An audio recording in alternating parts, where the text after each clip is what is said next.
여러분, 안녕하세요. 오늘은 조금 따끔한 이야기를 해보려고 합니다. 하지만 이 이야기를 끝까지 들으시면 여러분의 노년이 훨씬 행복해질 수 있을 거예요. 제목부터 좀 무섭죠? 돈도 잃고 사람도 떠나는 노후 행동 7가지. 사실 이건 남의 이야기가 아닙니다. 우리 주변에서 흔히 볼 수 있는, 어쩌면 우리 자신의 이야기일 수도 있어요. 잠깐 한 분을 소개해 드릴게요. 박 할아버지, 올해 75살이십니다. 30년 넘게 성실하게 직장 다니시고 자식 3남매 대학까지 다 보내셨어요. 은퇴하실 때만 해도 퇴직금도 있었고 국민연금도 나오고 친구들도 많았습니다. 그런데 지금은 어떻게 됐을까요? 퇴직금의 절반 이상을 날렸고 자식들과는 연락이 뜸하고 친구들도 하나둘 연락을 끊었습니다. 핸드폰을 열어봐도 며칠씩 새 문자가 없어요. 명절에도 자식들이 형식적으로만 들렀다가 금방 갑니다. 박 할아버지는 궁금합니다. 나는 뭘 잘못한 걸까? 왜 사람들이 나를 피하는 걸까? 돈은 또 어떻게 이렇게 된 거지? 여러분, 박 할아버지가 특별히 나쁜 사람이었을까요? 아닙니다. 오히려 착하고 성실한 분이셨어요. 하지만 무심코 한 행동들이 쌓이고 쌓여서 지금의 결과를 만든 겁니다. 오늘 이 영상에서는 그 행동들이 무엇인지 7가지로 정리해서 말씀드리겠습니다.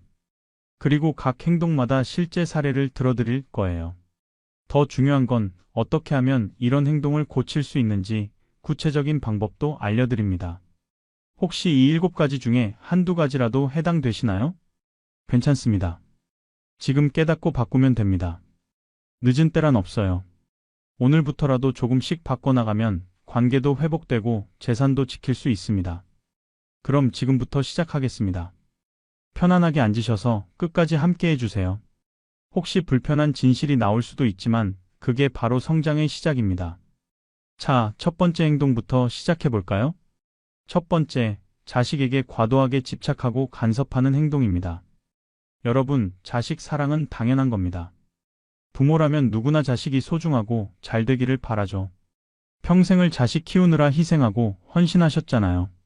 그런데 이 사랑이 때로는 집착이 되고 간섭이 되고 관계를 망치는 독이 됩니다. 많은 노인분들이 이 경계를 잘 모르세요. 사랑한다는 이유로, 걱정된다는 이유로 자식의 삶에 지나치게 개입합니다. 예를 들어볼까요? 결혼한 자식에게 매일 전화합니다. 아침에 한 번, 점심때 한 번, 저녁에 한 번. 뭐 먹었는지, 어디 갔는지, 누구 만났는지 일일이 물어봐요. 자식 입장에서는 감시당하는 기분이 듭니다. 처음에는 참고 대답하지만 점점 전화 받기가 싫어져요. 그러면 전화를 안 받거나 짧게 끊으려고 하죠. 그럼 부모는 섭섭합니다. 나는 걱정돼서 전화했는데 왜 귀찮아하는 거지? 효도가 뭔지도 모르는 애들.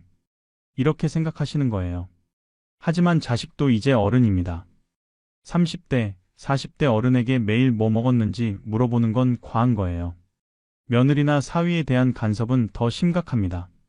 며느리한테 이것저것 잔소리하고 집안일 하는 방식에 간섭하고 음식 만드는 것까지 참견합니다. 우리 집은 원래 이렇게 하는 거야. 김치는 이렇게 담가야 맛있어.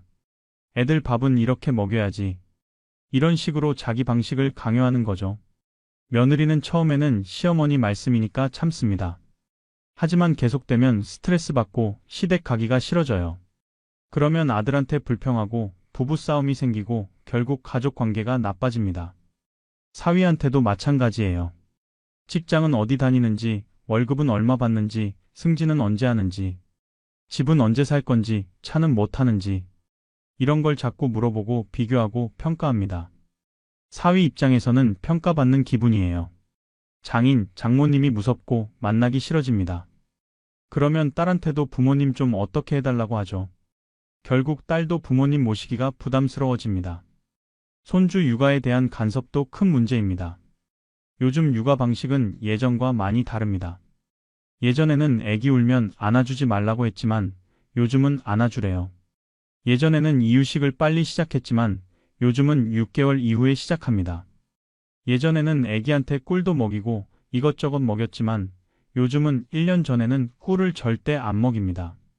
이런 차이를 이해하지 못하고 자꾸 옛날 방식을 강요합니다. 애를 너무 안아주면 버릇 없어져. 이유식은 빨리 시작해야 잘 커. 애기한테 꿀물 먹이면 좋아. 이렇게 자꾸 말하면 며느리나 딸은 짜증이 나요. 요즘은 그렇게 안 한다고 설명해도 안 듣습니다. 나는 애를 셋이나 키워봐서 아는데 너는 초보인데 뭘 안다고 그래? 이렇게 나오시는 거죠. 결국 손주를 맡기기도 꺼려지고 할머니 할아버지와 손주의 교류도 줄어듭니다. 실제 사례를 하나 들어드릴게요. 김할머니는 올해 70살이세요. 아들이 결혼해서 며느리를 데려왔는데 처음부터 마음에 안 들었대요. 너무 마르고 요리도 못하고 집안일도 서툴다고 생각하셨죠. 그래서 며느리한테 이것저것 가르쳐주고 고쳐주려고 하셨어요. 청소는 이렇게 해야지, 빨래는 이렇게 개야지, 김치는 이렇게 담가야지. 처음에는 며느리도 배우려고 했습니다. 하지만 김할머니는 칭찬은 없고 지적만 했어요. 이것도 잘못했네, 저것도 잘못했네. 며느리는 점점 스트레스를 받았습니다. 그러던 중에 손주가 태어났어요. 김할머니는 너무 기뻐서 매일 아들 집에 가셨습니다. 손주 돌봐준다고 열심히 하셨죠. 하지만 육아 방식도 자꾸 간섭했어요. 애를 너무 안아준다. 이유식을 너무 늦게 시작한다. 기저귀를 너무 자주 간다. 이런 식으로 며느리의 육아 방식을 비판했습니다. 며느리가 요즘은 이렇게 한다고 설명해도 안 들으셨어요. 나는 애를 키워봐서 아는데 너는 초보라서 모른다는 식이었죠. 결국 며느리는 폭발했습니다. 아들한테 시어머니 때문에 못 살겠다고 했어요. 아들은 어머니한테 조금만 참아달라고, 며느리가 예민한 시기니까 이해해달라고 했습니다. 하지만 김할머니는 섭섭했어요. 내가 뭘 잘못했다고, 다 손주 잘 되라고 한 건데. 며느리가 너무 배은망덕하다고 생각하셨죠. 그 이후로 관계가 나빠졌습니다. 며느리는 김할머니를 피했고 아들도 중간에서 힘들어했어요. 명절에도 형식적으로만 인사하고 빨리 가려고 했습니다. 김할머니는 손주를 보고 싶어도 마음대로 볼 수 없게 됐어요. 전화해도 바쁘다고 하고 찾아가겠다고 하면 안 된다고 하고 지금은 한 달에 한 번 보기도 힘듭니다. 김할머니는 억울합니다. 나는 다 가족 생각해서 한 건데 왜 이렇게 됐을까? 하지만 문제는 김할머니의 태도였어요. 사랑과 간섭의 경계를 넘어버린 거죠. 여러분, 자식 사랑은 중요합니다. 하지만 자식도 이제 독립된 인격체예요. 자기 삶을 살 권리가 있습니다. 부모의 역할은 조언은 할 수 있지만 강요해서는 안 됩니다. 며느리, 사위도 가족이지만 존중해줘야 해요. 우리 집 방식을 강요하지 말고 그들의 방식을 인정해주세요. 손주 육아도 마찬가지예요. 시대가 변했으니 새로운 방식을 배우고 따라가야 합니다. 옛날 방식을 고집하지 마세요. 도움을 줄 때도 요청받았을 때만 주는 게 좋습니다. 요청하지도 않았는데 자꾸 나서면 간섭이 돼요. 한 걸음 물러서서 지켜보는 여유가 필요합니다. 그래야 자식도 편하고 부모도 스트레스 안 받고 관계가 좋아집니다. 이제 두 번째 행동으로 넘어가 볼까요? 두 번째, 끊임없이 옛날 이야기와 훈계를 하는 행동입니다. 혹시 이런 말 자주 하시나요? 내가 너 나이 때는 말이야. 요즘 젊은 애들은 버릇이 없어. 우리 때는 안 그랬는데? 이런 말들 정말 많이 하시죠? 본인은 경험을 나누는 거라고 생각하시지만 듣는 사람은 꼰대질로 느껴요. 특히 자식들이나 손주들한테 이런 말을 자주 하면 관계가 나빠집니다. 시대가 변했어요. 지금은 2026년입니다. 50년 전, 60년 전과는 완전히 다른 세상이에요. 그때는 그때 방식이 맞았지만 지금은 지금 방식이 맞습니다. 예전에는 대학만 나오면 취직이 잘 됐지만 지금은 대학 나와도 취직이 어려워요. 예전에는 집값이 싸서 30대에 집을 살 수 있었지만 지금은 40대, 50대가 돼도 집 사기 힘듭니다. 예전에는 한 직장에 평생 다녔지만 지금은 평균 2년, 3년마다 이직을 해요. 이런 차이를 이해하지 못하고 자꾸 예전 잣대로 젊은 세대를 평가합니다. 나는 너 나이 때 벌써 결혼해서 애를 낳았는데 너는 왜 아직도 결혼 안 하니? 나는 30대에 집을 샀는데 너는 왜 아직도 전세 사니? 나는 한 직장에서 30년 일했는데 너는 왜 자꾸 직장을 옮기니? 이런 비교와 훈계는 젊은 세대를 기죽게 만들어요. 자식들은 이미 충분히 힘듭니다. 취직 경쟁도 치열하고 집값은 비싸고 결혼도 어렵고 애 키우기도 힘들고 그런데 부모가 이해는 못해주고 비난만 하면 어떻게 될까요? 부모한테 하소연하기도 싫어집니다. 어차피 말해도 이해 못하고 잔소리만 들을 거니까요. 그래서 연락을 안 하게 됩니다. 친구들한테도 마찬가지예요. 모임에 나가면 자꾸 옛날 이야기만 합니다. 내가 젊었을 때는 말이야, 이렇게 했어. 그때는 이랬는데 요즘은 왜 이러니? 처음 한두 번은 재미있게 들어줍니다. 하지만 매번 같은 이야기를 반복하면 지겨워져요. 특히 자랑 섞인 이야기를 계속하면 더 싫어합니다. 내가 옛날에 얼마나 잘 나갔는지, 얼마나 돈을 많이 벌었는지, 얼마나 능력이 있었는지, 이런 이야기를 반복하면 친구들이 하나둘 떠납니다. 모임에서도 슬쩍슬쩍 피하게 돼요. 저 사람 또 옛날 자랑 시작하네, 피하자. 이렇게 되는 거죠. 젊은 세대와의 대화도 단절됩니다. 손주들이 요즘 뭐 하는지, 무슨 관심사가 있는지 이해를 못해요. 손주가 K-팝 아이돌 이야기하면 그게 뭐가 좋으냐고 비난합니다. 손주가 유튜브 보는 걸 좋아하면 그런 거 보지 말고 책 읽으라고 잔소리합니다. 손주가 게임하는 걸 좋아하면 게임은 나쁜 거라고 무조건 반대합니다. 손주 입장에서는 할아버지 할머니랑 대화가 안 통해요. 말해도 이해 못하고 비난만 하니까요. 그래서 할아버지 할머니 만나는 게 재미없고 싫어집니다. 실제 사례를 들어드릴게요. 이 할아버지는 78세이세요. 예전에 공무원으로 35년 근무하시고 은퇴하셨어요. 본인은 평생 성실하게 일하셨고 자랑스럽게 생각하십니다.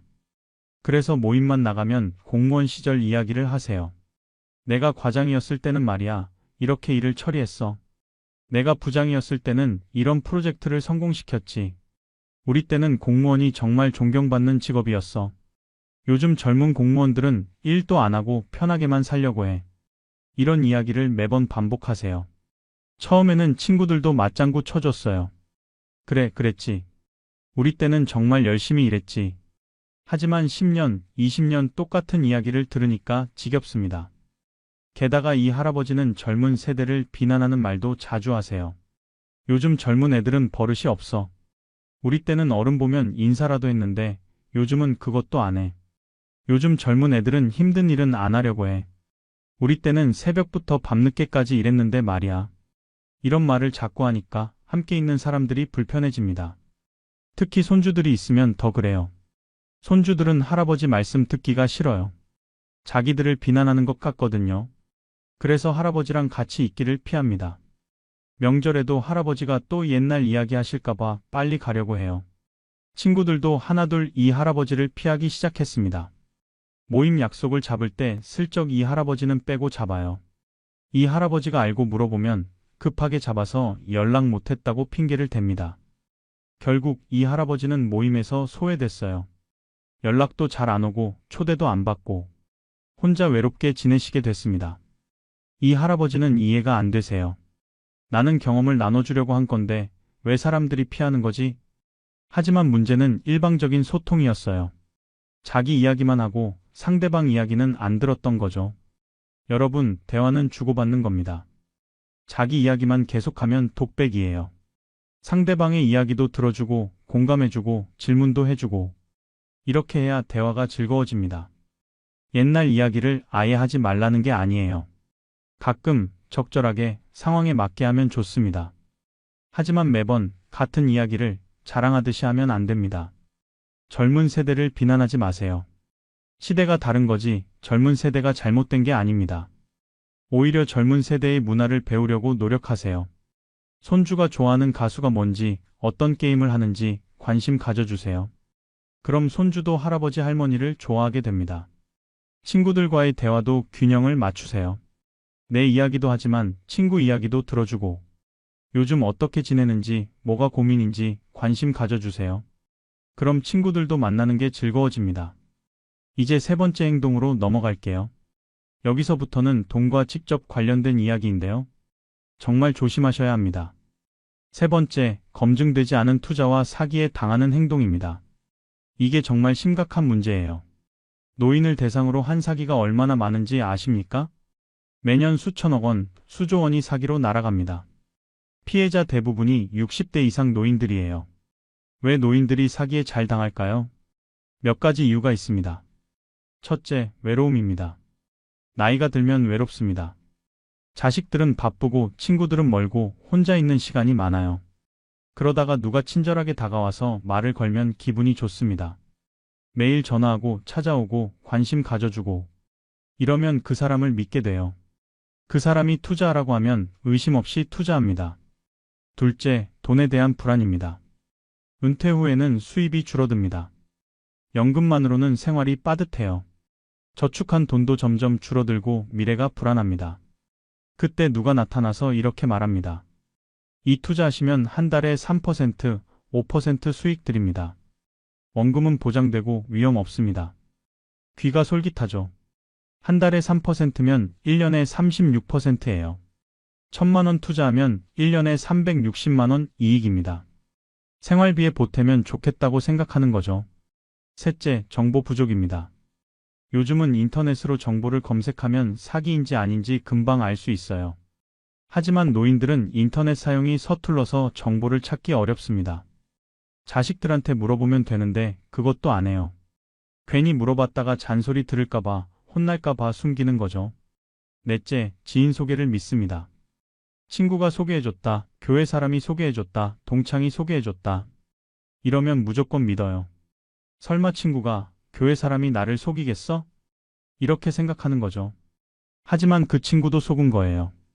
사기꾼들은 먼저 몇 사람을 속이고 그 사람들을 이용해서 더 많은 사람을 끌어들입니다. 다단계, 폰지 사기의 전형적인 수법이죠. 어떤 사기 유형이 많을까요? 첫째, 고수익 투자 사기입니다. 원금 보장, 한 달에 3%, 5% 수익 보장. 이런 말은 100% 사기입니다. 은행 이자가 1년에 3%도 안 되는데 한 달에 3% 준다는 게 말이 됩니까? 그런 좋은 투자가 있으면 은행에서 다 하죠. 왜 일반인한테 권유하겠어요? 하지만 노인들은 이런 걸 모르고 속습니다. 둘째, 건강식품, 의료기기 사기입니다. 암이 낫는다, 당뇨가 낫는다, 고혈압이 낫는다. 이런 말로 비싼 건강식품이나 의료기기를 팝니다. 한 통에 100만 원, 200만 원씩 하는 건강식품, 한 개에 1,000만 원, 2,000만 원씩 하는 의료기기. 효과는 전혀 없어요. 그냥 일반 식품이나 기계인데 가격만 비싼 겁니다. 하지만 건강에 대한 불안을 이용해서 판매하는 거죠. 셋째, 보이스피싱입니다. 검찰, 경찰을 사칭해서 전화합니다. 당신 명의로 범죄가 일어났다. 계좌가 도용됐다. 돈을 안전한 곳으로 옮겨야 한다. 이렇게 겁을 주고 돈을 송금하게 만듭니다. 요즘은 수법이 더 교묘해져서 젊은 사람도 속을 정도예요. 노인들은 더 쉽게 속습니다. 넷째, 리스업, 세일즈 리스백 사기입니다. 집을 담보로 돈을 빌려주고 그 돈을 투자하면 큰 수익을 준다고 속입니다. 실제로는 투자 수익은 없고 집만 빼앗기게 돼요. 실제 사례를 들어드릴게요. 정할머니는 73살이세요. 혼자 사시는데 국민연금 월 50만 원으로 생활하세요. 좀 빠듯하지만 그럭저럭 살만했어요. 그런데 어느 날 교회에서 만난 권사님이 좋은 투자가 있다고 소개했습니다. 친환경 농산물 투자인데 한 달에 4% 수익을 보장한다고 했어요. 원금도 보장되고 언제든지 찾을 수 있다고 했습니다. 정할머니는 고민했어요. 하지만 교회 권사님이 소개한 거니까 믿을 만하다고 생각했습니다. 게다가 권사님 본인도 투자했다고 했어요. 정할머니는 저축한 돈 3,000만 원을 투자했습니다. 처음 3개월은 매달 120만 원씩 수익금이 들어왔어요. 정할머니는 너무 기뻤습니다. 한 달에 50만 원 연금에 120만 원이 더해지니 170만 원입니다. 생활이 훨씬 여유로워졌어요. 그래서 친구들한테도 소개해줬습니다. 친구 3명도 투자했어요. 그런데 6개월쯤 됐을 때 갑자기 연락이 끊겼습니다. 투자회사 전화는 안 받치고 사무실에 찾아가니 문이 잠겨 있었어요. 권사님한테 연락했더니 권사님도 연락이 안 된다고 당황했습니다. 알고 보니 전형적인 폰지 사기였어요. 처음에는 수익금을 주다가 사람들이 많이 모이면 돈을 가지고 잠적하는 수법이죠. 정할머니는 3,000만 원을 날렸습니다. 평생 모은 돈이 한순간에 사라진 거예요. 정할머니는 충격을 받아서 병이 났습니다. 우울증에 걸리고 밥도 못 먹고 잠도 못 자고 자식들한테 말하지도 못했어요. 너무 창피하고 미안해서요. 결국 몇 달 후에 자식들이 알게 됐고 경찰에 신고했지만 이미 늦었습니다. 사기범은 잡히지 않았고 돈은 돌려받지 못했어요. 정할머니는 지금도 후회하며 살고 계십니다. 왜 그때 자식들한테 물어보지 않았을까? 왜 그렇게 쉽게 믿었을까? 여러분, 이런 일이 정말 많습니다. 매일 뉴스에 나올 정도로 흔해요. 하지만 본인은 설마 내가 당하겠어? 이렇게 생각하죠. 그게 함정입니다. 사기꾼들은 정말 교묘해요. 똑똑한 사람도 속을 정도로 수법이 정교합니다. 어떻게 하면 사기를 피할 수 있을까요? 첫째, 너무 좋은 조건은 의심하세요. 한 달에 3%, 5% 수익 보장, 원금 보장. 이런 건 100% 사기입니다.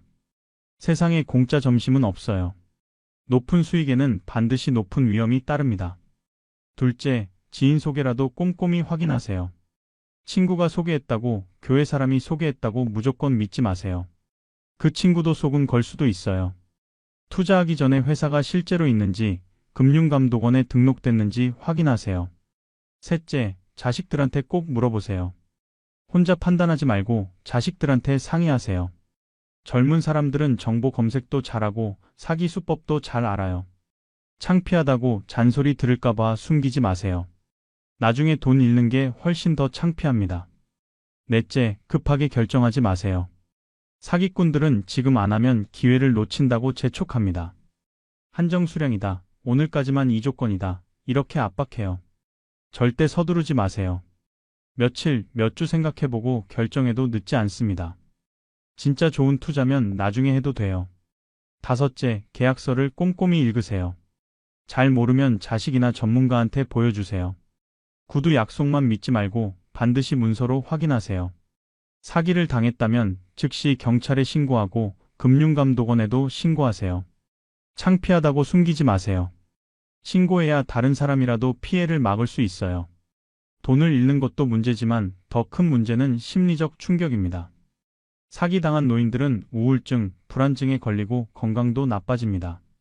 자식들한테 미안하고 본인도 자책하고 이런 고통을 겪지 않으려면 처음부터 조심해야 합니다. 이제 네 번째 행동으로 넘어갈게요. 네 번째, 지나친 검소함으로 관계를 망치는 행동입니다. 검소한 건 좋은 겁니다. 낭비하지 않고 아껴 쓰는 건 미덕이죠. 하지만 지나치면 인색함이 됩니다. 그리고 인색함은 사람을 떠나게 만들어요. 예를 들어볼까요? 친구들이랑 밥을 먹으러 갔습니다. 계산할 때가 됐어요. 다른 사람들은 한 사람이 내거나 나눠 내거나 하는데 한 분이 계산기를 꺼내십니다. 내가 먹은 건 7,000원, 당신이 먹은 건 8,000원, 정확히 계산해서 내자. 이렇게 하시는 거예요. 물론 공평하게 내는 건 맞습니다. 하지만 친구 사이에 1,000원, 2,000원 가지고 계산기 두드리면 기분이 안 좋아요. 이 사람 너무 인색하다, 쪼잔하다는 인상을 줍니다. 다음부터는 같이 밥 먹기가 꺼려집니다. 손주 용돈도 아끼는 분들이 계세요. 손주가 놀러 왔는데 용돈을 안 주거나 너무 적게 줍니다. 옛날에는 10,000원이면 큰 돈이었지만 요즘은 10,000원으로 할 수 있는 게 별로 없어요. 친구들이랑 영화 보러 가면 12,000원, 팝콘 사면 6,000원. 용돈 10,000원으로는 아무것도 못해요. 다른 할머니 할아버지는 5만원, 10만원씩 주는데 우리 할머니 할아버지만 10,000원 주시면 손주는 서운합니다. 할머니 할아버지가 인색하다고 생각하죠. 그러면 할머니 할아버지 만나는 게 별로 안 반갑습니다. 경조사에서도 인색함이 드러납니다. 친구 자녀 결혼식에 축의금을 너무 적게 내거나 아예 안 갑니다. 5만원, 10만원 주기 아까워서 안 가는 거예요. 또는 장례식에도 조의금 부담돼서 안 갑니다. 친구가 아파서 병원에 있어도 병문안 갈 때 손에 빈손으로 갑니다. 과일이라도 사들고 가야 하는데 그것도 아까워서 안 사갑니다. 이렇게 하면 친구들이 어떻게 생각할까요? 저 사람 참 인색하다. 우리가 그 사람 경조사 때 다 갔는데 우리 일에는 안 오네. 서운하고 섭섭하죠. 다음에 그 사람 일이 있어도 안 가게 됩니다. 관계가 끊어지는 거예요. 베푸는 것을 잊어버린 노년이 많습니다. 젊을 때는 베풀기도 했어요. 친구한테 밥도 사주고 술도 사주고 어려우면 돈도 빌려주고. 하지만 나이가 들고 수입이 줄어들면 베푸는 걸 멈춥니다. 이제는 받기만 하려고 해요. 자식들한테 받고 친구들한테 받고. 주는 건 아까워서 안 하는 거죠. 하지만 관계는 주고받는 겁니다. 한쪽만 받기만 하면 관계가 깨져요. 실제 사례를 들어드릴게요. 조 할아버지는 75살이세요. 평생 검소하게 사셨어요. 한 푼이라도 아껴서 저축하셨죠. 덕분에 제법 재산을 모으셨습니다. 하지만 검소함이 지나쳐서 인색하게 됐어요. 친구들이랑 밥 먹으러 가면 항상 더치페이를 고집합니다. 1,000원 단위까지 정확히 계산해요. 가끔 친구가 오늘은 내가 낼게 하면 미안해하는 척하면서도 받습니다. 하지만 본인이 낼 생각은 안 해요. 경조사도 최대한 안 갑니다. 정말 가까운 친구 것만 가고 축의금도 최소한으로 냅니다. 옛날에 그 친구가 자기 경조사 때 10만 원 냈어도 조 할아버지는 5만 원만 냅니다. 물가가 올랐는데도 똑같이 5만 원. 손주들한테도 용돈을 안 줍니다. 명절에 세뱃돈으로 1,000원씩 주는데 손주들은 실망합니다. 다른 할아버지들은 5만 원, 10만 원씩 주는데 우리 할아버지만 1,000원. 손주들은 할아버지를 구두쇠라고 생각해요. 할아버지 만나는 게 재미없고 싫습니다. 자식들한테도 인색합니다. 자식들이 가끔 외식하자고 하면 밖에서 먹으면 비싸니까 집에서 먹자고 합니다. 자식들이 선물을 사주면 받으면서도 돈 아깝다고 잔소리합니다. 왜 이런 거 사, 돈 낭비야. 자식들은 효도하고 싶어서 선물한 건데 이런 반응을 보이니까 서운해요. 다음부터는 선물하기도 싫어집니다. 결국 조 할아버지는 외로워졌습니다. 친구들은 하나둘 연락을 끊었어요. 밥 먹자고 해도 안 나오고 경조사도 안 오고 인색하니까 만나기 싫은 거죠. 손주들도 할아버지를 안 좋아합니다. 명절에 인사만 하고 빨리 가고 싶어 해요. 자식들도 아버지가 너무 인색해서 답답합니다. 돈은 많으신데 왜 이렇게 안 쓰시는지 이해가 안 돼요. 조 할아버지는 억울합니다. 나는 평생 검소하게 살았는데 뭐가 잘못됐다는 거야? 돈 아껴서 모으는 게 잘못이야? 하지만 문제는 검소함이 아니라 인색함이었어요. 베풀 줄 모르고 관계에 투자하지 않은 거죠. 여러분, 돈은 쓰라고 있는 겁니다. 물론 낭비하라는 게 아니에요. 하지만 관계를 위해서는 적절히 써야 합니다. 친구한테 밥 한 번 사주는 거 큰 돈 아니에요. 3만 원, 5만 원으로 우정을 유지할 수 있다면 아깝지 않죠. 경조사 축의금, 조의금도 마찬가지예요. 10만 원, 20만 원으로 관계를 유지할 수 있어요. 손주 용돈도 아끼지 마세요. 5만 원, 10만 원 주면 손주가 할아버지 할머니를 좋아합니다. 그 돈으로 손주 사랑을 살 수 있는 거예요. 자식한테도 가끔은 밥 사주고 용돈도 주고 선물도 하세요. 자식들이 기뻐하고 효도하고 싶어집니다. 돈을 모으는 것도 중요하지만 쓸 때 쓰는 것도 중요합니다. 특히 관계를 위해서는 투자해야 해요. 인색하면 돈은 모이지만 사람은 떠납니다. 돈만 많고 외로운 노년, 그게 행복할까요? 적당히 쓰면서 사람들과 좋은 관계 유지하는 게 훨씬 행복합니다. 이제 5번째 행동으로 넘어가 볼게요. 5번째, 건강을 무시하고 자기 방식만 고집하는 행동입니다. 나이가 들면 건강이 정말 중요합니다. 건강해야 활동도 하고 사람도 만나고 삶을 즐길 수 있어요. 그런데 많은 노인분들이 건강 관리를 소홀히 합니다. 아니, 소홀히 한다기보다는 자기 방식만 고집하세요. 병원 가기 싫어하십니다. 몸이 아파도 참고 참다가 정말 안 되면 그때 가세요. 정기 검진도 안 받고 증상이 있어도 무시합니다. 나이 들면 아픈 게 당연하지 뭐. 이렇게 생각하시는 거죠. 하지만 조기 발견하면 쉽게 치료되는 병도 늦게 발견하면 큰 병이 됩니다. 약 먹는 것도 싫어하세요. 의사가 약을 처방해줘도 안 먹어요. 약은 몸에 안 좋다, 부작용이 있다, 이렇게 생각하시죠. 하지만 의사가 처방한 약은 필요해서 주는 겁니다. 혈압약, 당뇨약, 고지혈증약 이런 건 꾸준히 먹어야 합병증을 예방해요. 안 먹으면 나중에 뇌졸중, 심근경색, 당뇨 합병증 이런 무서운 병에 걸립니다. 민간요법을 맹신하시는 분들도 계세요. 어디서 들었는데 이게 좋대, 저게 좋대. 검증되지 않은 민간요법을 따라 하시는 거예요. 뱀술, 개소주, 이상한 풀, 약초 이런 거 드시다가 오히려 건강 해치는 경우도 많습니다. 자녀의 조언을 무시합니다. 자식들이 병원 가시라고 해도 안 갑니다. 괜찮다, 나는 안 아프다, 이렇게 고집 부리세요. 자식들이 약 드시라고 해도 안 먹습니다. 너희가 뭘 안다고, 나는 평생 이렇게 살아왔어. 이렇게 나오시는 거죠. 자식들은 답답하고 속상합니다. 부모님 건강 걱정돼서 하는 말인데 안 들으시니까요.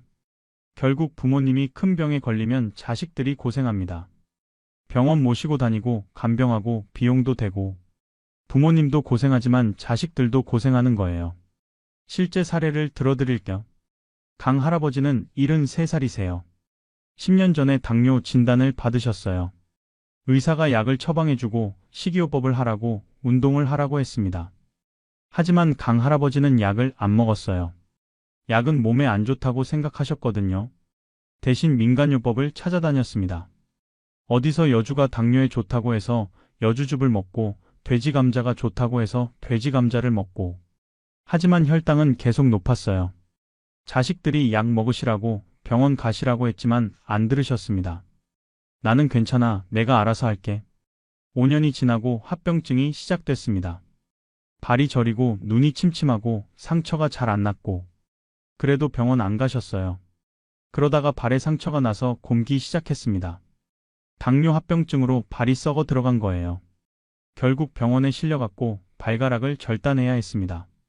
수술하고 입원하고 재활치료하고 몇 달을 병원에서 보냈어요. 비용도 몇 천만 원 들었습니다. 자식들이 휴가 내서 간병하고 돈도 되고 정말 고생했습니다.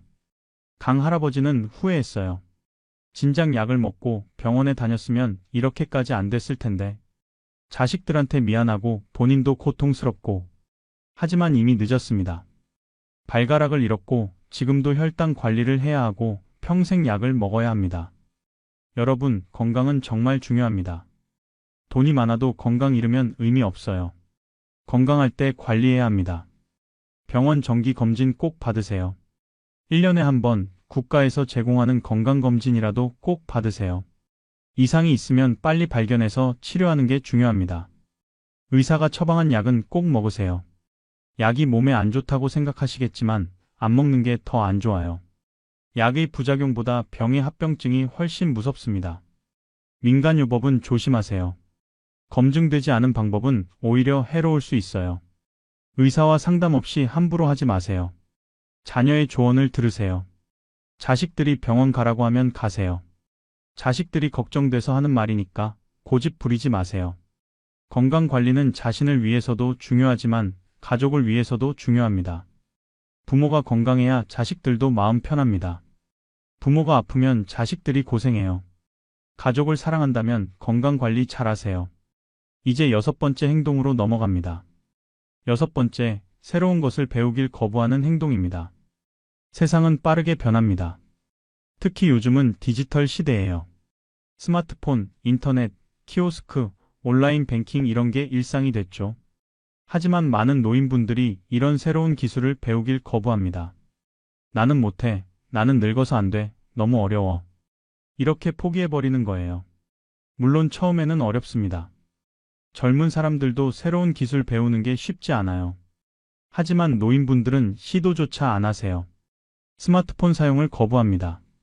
자식들이 스마트폰 사드리고 사용법 가르쳐드려도 안 씁니다. 그냥 전화만 받고 문자도 안 보고 카카오톡도 안 해요. 나는 이게 편해. 옛날 방식이 좋아. 하지만 요즘은 카카오톡으로 소통합니다. 가족 단톡방에서 사진도 공유하고 이야기도 나누고 할머니 할아버지가 카톡을 안 하시면 소통에서 빠져요. 손주들이 사진 보내도 못 보고 가족들 이야기도 못 듣고 혼자 외톨이가 되는 겁니다. 키오스크 사용도 거부합니다. 요즘 패스트푸드점, 카페, 심지어 식당도 키오스크로 주문해요. 하지만 노인분들은 사용법을 모르니까 당황합니다. 젊은 직원한테 도와달라고 하는데 바쁘면 짜증 내기도 해요. 그러면 노인분들은 자존심 상하고 창피하고 아예 그런 곳에 안 가게 됩니다.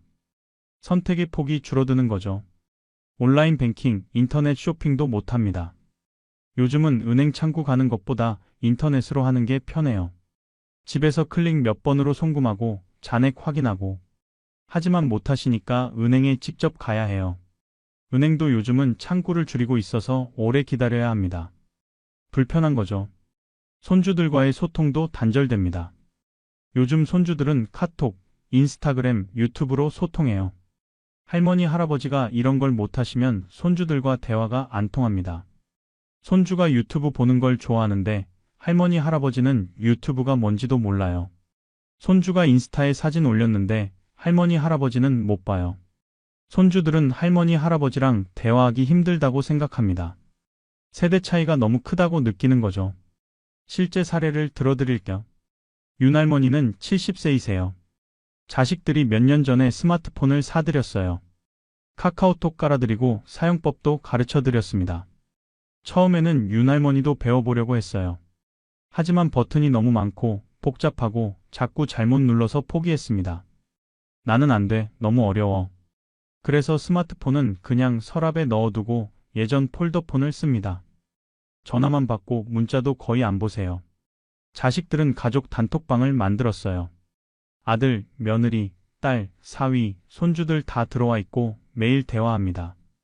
손주가 학교에서 상 받았다, 사진 보내고. 며느리가 여행 갔다, 사진 보내고. 다들 이야기 나누는데 윤할머니만 없어요. 윤할머니는 가족들이 무슨 이야기 하는지 모릅니다. 가끔 아들이 전화해서 말해주지만 다 알 수는 없어요. 명절에 가족들이 모이면 다들 스마트폰 보면서 이야기합니다. 아, 이거 봤어?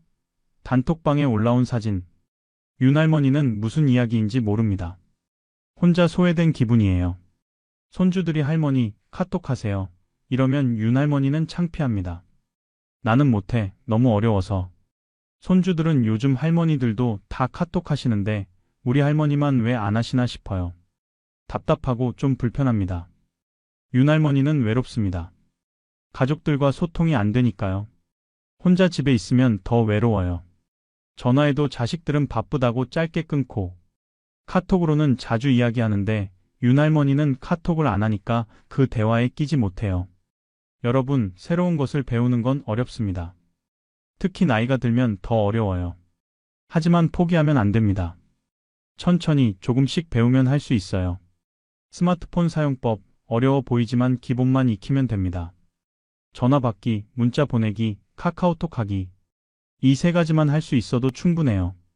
복지관이나 주민센터에서 무료로 스마트폰 교육을 합니다. 찾아서 수강하세요. 친구들이랑 같이 배우면 더 재미있어요.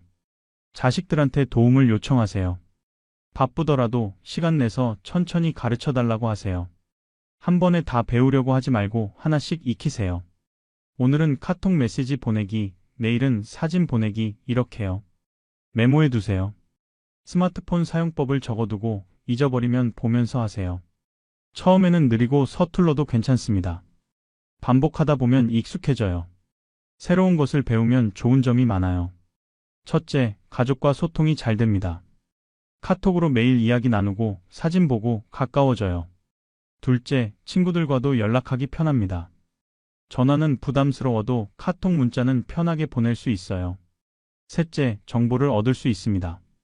인터넷으로 날씨, 뉴스, 건강정보 검색할 수 있어요.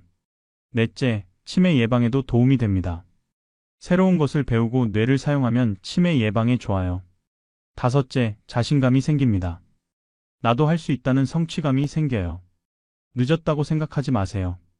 70대, 80대도 배울 수 있어요. 실제로 많은 노인분들이 스마트폰 잘 쓰십니다. 유튜브 보시고 카톡 하시고 사진 찍어서 공유하시고 여러분도 할 수 있습니다. 포기하지 말고 도전하세요. 이제 마지막 7번째 행동입니다. 7번째, 체면과 자존심 때문에 도움을 거절하는 행동입니다. 한국 노인분들은 자존심이 강하십니다. 남한테 패 끼치는 걸 정말 싫어하세요. 도움 받는 것도 창피하게 생각하시죠. 하지만 이 자존심이 때로는 독이 됩니다. 도움이 필요한데도 거절하고 혼자 견디다가 더 큰 문제가 생겨요. 경제적 어려움을 숨깁니다. 돈이 없어서 힘든데 자식들한테 말을 못해요. 자식들한테 짐이 되기 싫고 창피하니까요. 그래서 혼자 굶으면서도 전기세 못 내도 병원비 없어도 말 안 합니다. 결국 더 큰 문제가 되죠. 건강 문제도 숨깁니다. 몸이 아픈데 자식들한테 말 안 해요. 걱정 끼치기 싫고 폐를 끼치기 싫어서요. 그러다가 병이 악화돼서 쓰러지면 그때야 자식들이 알게 됩니다. 그때는 이미 늦은 경우가 많아요. 외로움도 숨깁니다. 정말 외롭고 쓸쓸한데 자식들한테 말 못해요. 바쁜 자식들 붙잡고 싶지 않으니까요. 혼자 집에서 우울하게 지내다가 우울증에 걸립니다. 심하면 고독사까지 이어질 수 있어요. 도움을 거절합니다. 자식들이 도와주겠다고 해도 괜찮다고 거절해요. 집안일 도와주겠다는데 괜찮다고. 병원 모시고 가겠다는데 혼자 갈 수 있다고. 돈 드리겠다는데 필요 없다고. 자존심 때문에 거절하는 건데 자식들은 섭섭합니다. 효도하고 싶은데 안 받아주시니까요. 실제 사례를 들어드릴게요. 박 할아버지는 78살이세요. 할머니는 5년 전에 돌아가시고 혼자 사세요. 국민연금 월 50만 원으로 생활하시는데 빠듯합니다. 작년에 보일러가 고장 났어요. 고치려면 100만 원이 든대요. 박 할아버지는 돈이 없었습니다. 하지만 자식들한테 말을 못했어요. 자식들도 애들 키우느라 힘든데 100만 원 달라고 할 수가 없었습니다.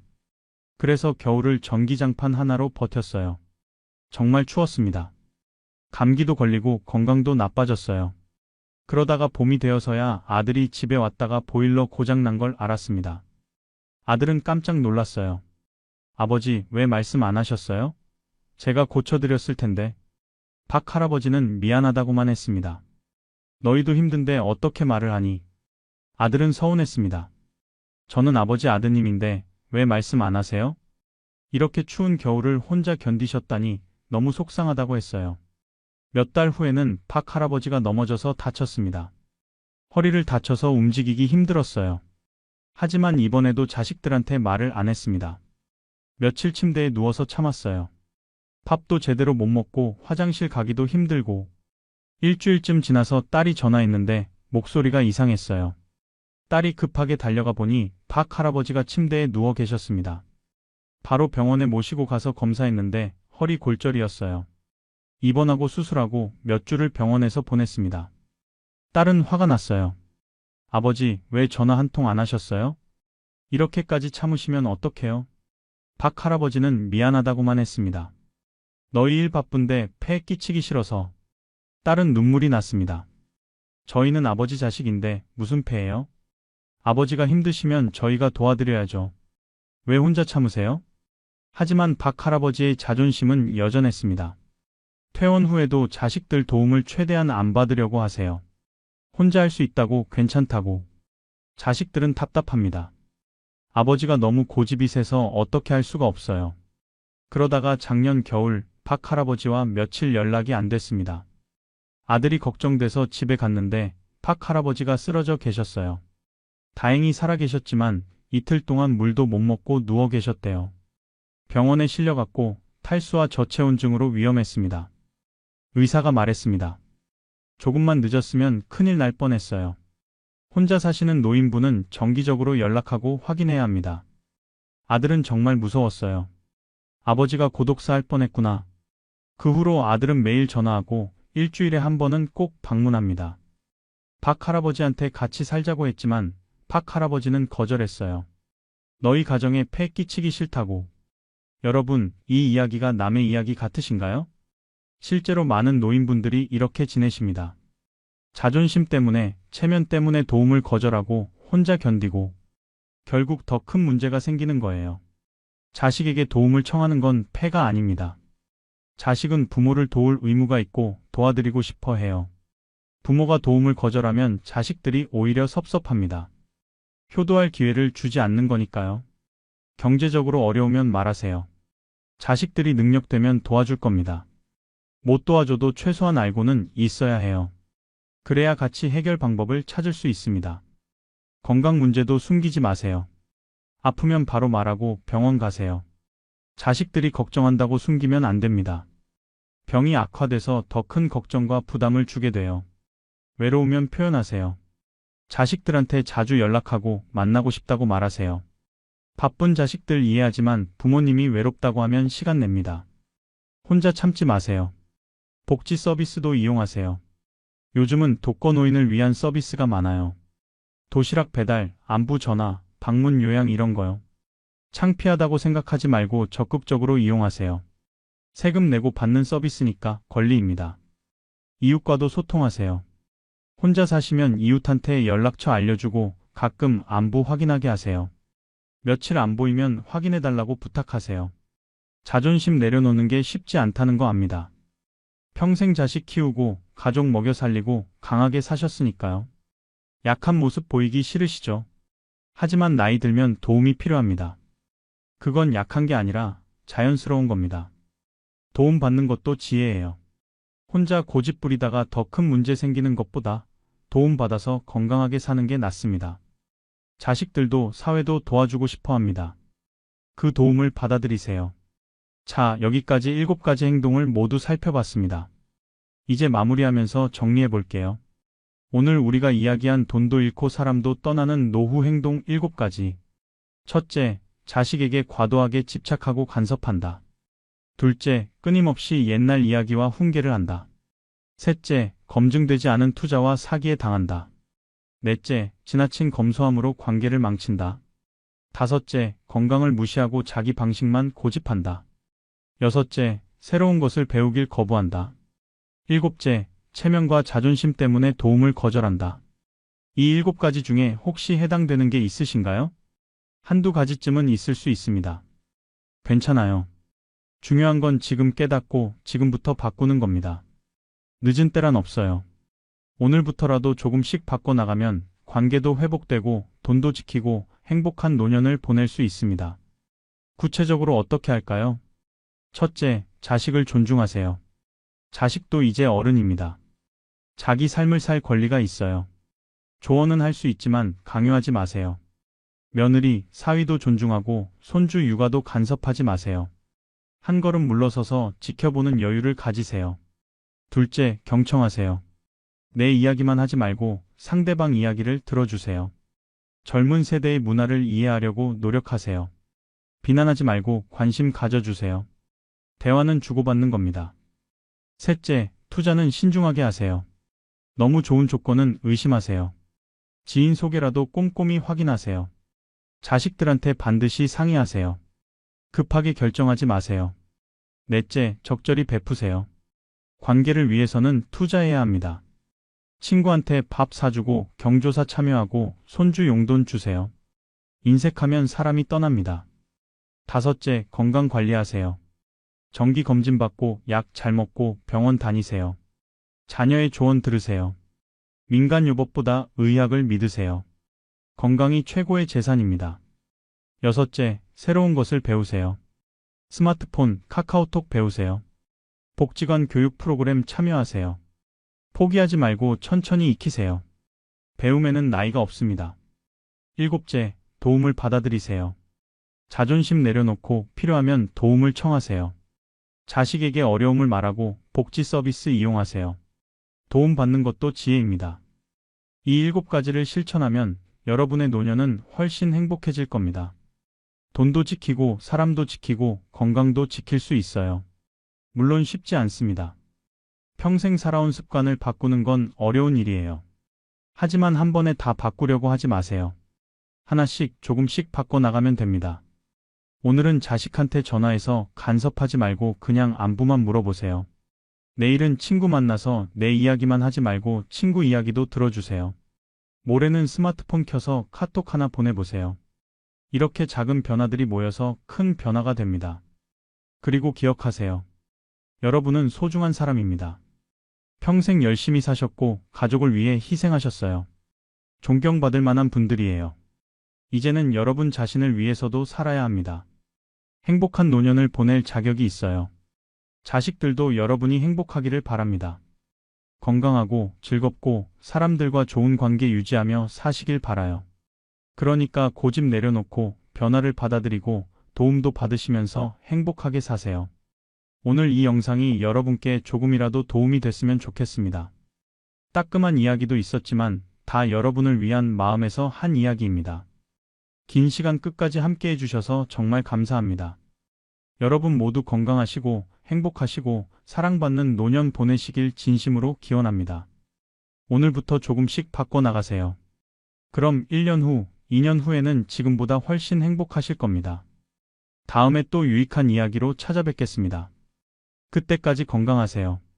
감사합니다. 여러분, 안녕하세요.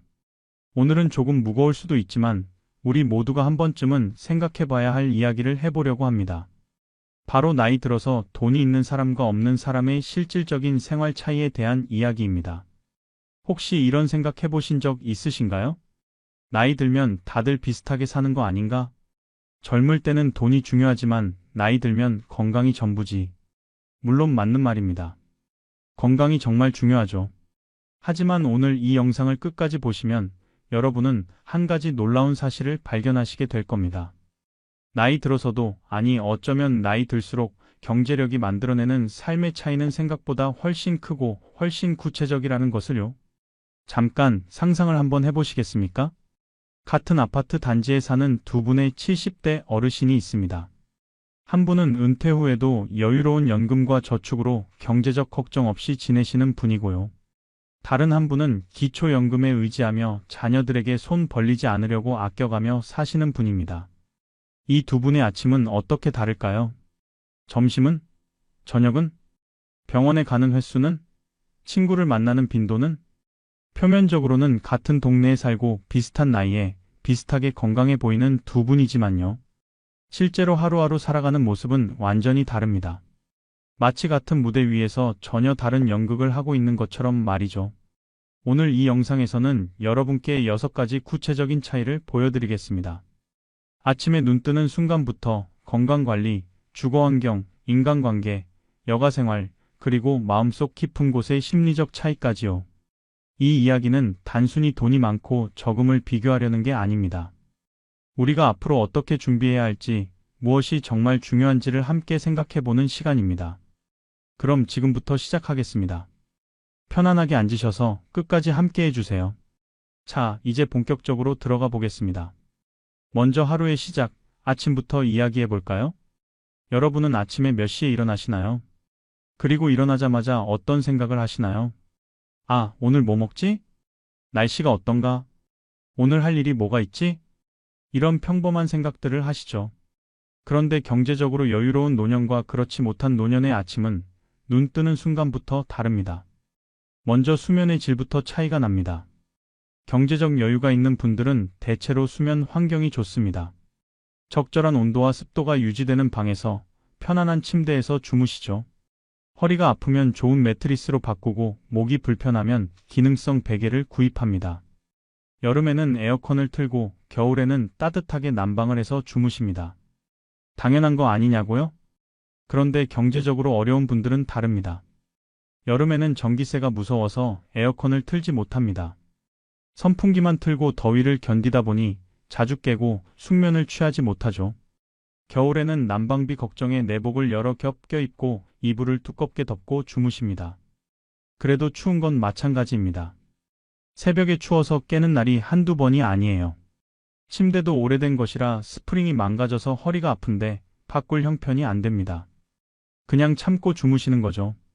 이렇게 수면의 질이 떨어지면 어떻게 될까요? 아침에 일어났을 때 개운하지 않습니다. 피곤이 풀리지 않은 채로 하루를 시작하게 되는 거예요. 그럼 낮 동안 활력이 떨어지고 짜증도 더 나고 건강에도 안 좋습니다. 수면 부족은 면역력을 떨어뜨리고 여러 질병의 원인이 되거든요. 이렇게 아침에 눈 뜨는 순간부터 차이가 시작됩니다. 자, 그럼 일어나서 아침 식사를 준비해 봅시다. 경제적 여유가 있는 분들의 아침 식탁을 한번 볼까요? 신선한 과일, 고소한 견과류, 영양 가득한 샐러드, 단백질이 풍부한 계란이나 생선. 가끔은 아침부터 작은 스테이크를 구워 드시는 분도 계십니다. 우유도 일반 우유가 아니라 유기농 우유를 마시고요. 커피도 좋은 원두를 직접 갈아서 내려 마십니다. 건강을 생각해서 매일 아침 다양한 영양소를 골고루 섭취하시는 거죠. 반면에 경제적으로 어려운 분들의 아침은 어떨까요? 냉장고를 열어보면 김치, 된장, 그리고 며칠 전에 해둔 반찬 몇 가지. 과일은 비싸니까 자주 사 먹지 못합니다. 고기나 생선도 마찬가지예요. 가끔 마트에서 할인할 때 조금 사다가 아껴 먹습니다. 아침은 주로 밥에 김치, 된장찌개 정도. 어떤 날은 그냥 라면 하나로 때우기도 하죠. 나 혼자 먹는 건데 뭐 이렇게까지 해야 하나 싶기도 하고요. 여러분, 이게 단순히 먹는 즐거움의 차이일까요? 아닙니다. 영양의 차이입니다. 나이가 들수록 영양 관리가 정말 중요한데요. 단백질, 비타민, 미네랄을 충분히 섭취해야 근육량이 유지되고 뼈가 튼튼해지고 면역력이 유지됩니다. 하지만 경제적 여유가 없으면 이런 영양 관리가 어렵습니다. 탄수화물 위주의 식사를 하게 되고 영양 불균형이 생기고 결국 건강이 나빠지는 거예요. 건강이 나빠지면 병원비가 더 들고 그러면 더 가난해지는 악순환이 시작됩니다. 아침 식사 하나에서도 이런 차이가 벌어지는 겁니다.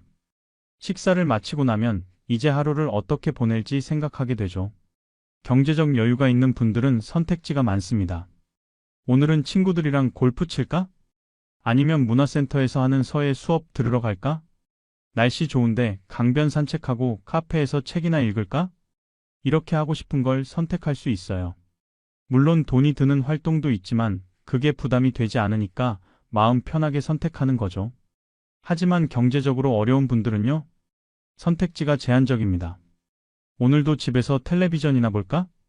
복지관 가서 공짜 프로그램이라도 신청해 볼까? 날씨 좋으니 그냥 동네 한 바퀴 걸을까? 돈이 들어가는 활동은 애초에 고려 대상이 아닙니다. 친구들이 점심 먹자고 해도 부담스러워서 거절하기 일쑤고요. 오늘은 약속이 있어서 몸이 좀 안 좋아서 이런 핑계를 대고 안 나가는 거죠.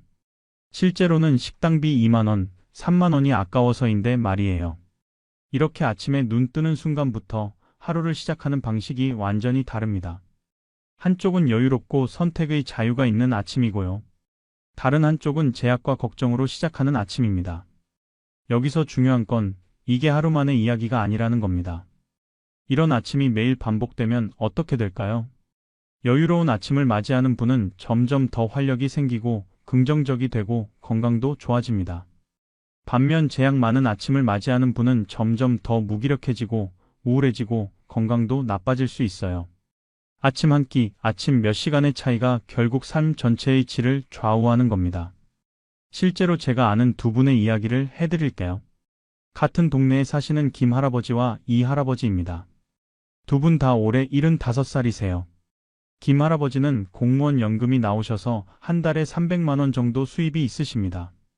이 할아버지는 기초연금 30만 원과 자녀들이 가끔 드리는 용돈으로 지내세요. 어느 날 아침 김 할아버지는 7시에 일어나셨습니다. 푹 주무셨어요. 방이 따뜻하고 침대가 편안했거든요. 일어나서 스트레칭을 하고 화장실에 가서 씻고 거실로 나왔습니다. 부인께서 아침을 준비해 놓으셨네요. 갓 구운 식빵에 버터를 바르고 스크램블 에그에 방울토마토, 신선한 오렌지 주스 한 잔. 커피 향이 집안 가득 퍼집니다. 아침을 먹으면서 신문을 읽고 오늘 계획을 생각합니다. 오전에는 동네 수영장 가서 수영하고 점심은 친구들이랑 골프장 식당에서 먹고 오후에는 라운딩 한 판 치기로 했습니다. 저녁에는 손주가 오니까 같이 외식을 하면 되겠네요. 기분 좋은 아침입니다. 같은 시각 이 할아버지도 일어나셨습니다. 사실 새벽 5시에 이미 한 번 깼어요. 방이 추워서요. 다시 잠들었다가 7시에 일어난 겁니다. 몸이 뻐근하고 개운하지 않습니다. 허리도 아프고 어깨도 결립니다. 일어나서 보일러를 살짝만 틀었어요. 가스비 나올까봐 무섭거든요. 화장실 가서 씻고 나왔는데 아침 먹을 게 별로 없네요. 냉장고에 김치하고 계란 3개, 계란 1개를 프라이해서 밥이랑 김치로 아침을 먹었습니다.